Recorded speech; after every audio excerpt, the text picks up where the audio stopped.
นี่คาร่าเธออยู่ตรงนั้นหรือเปล่ามันแปลกดีนะที่ไม่มีเธออยู่ด้วยน่ะพ่อกับแม่พวกเขา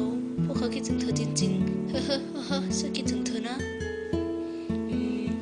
เฮ้อแกทำอะไรของแกฟ้าแอสเดลแกกำลังคุยวิญญาณอยู่เธอจะไปได้ยินได้ไงแอสเดลโอ้ดีจริงๆตอนนี้ฉันก็ได้ยินเสียงของเธอในหัวอีกนี่นายดีจริงๆเลยเดี๋ยวแอสอีกไม่นานฉันก็จะเห็นเธออยู่ทุกที่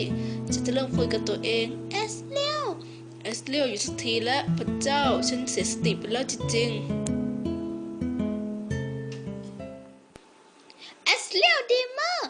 ในที่สุดแอสเลียวนะไม่ได้เป็นบ้าหรอกนะฉันอยู่ตรงนี้เพราะงั้นช่วยใจเย็นก่อนแล้วเฮ้ยอะไรกันเนี่ย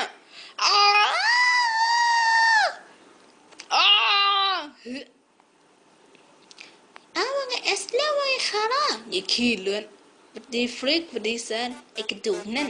แกอยากตายหรือไงฮะแล้วแกคิดว่าแกจะฆ่าฉันได้หรือไงตายแล้วคาร่าพอเถอะ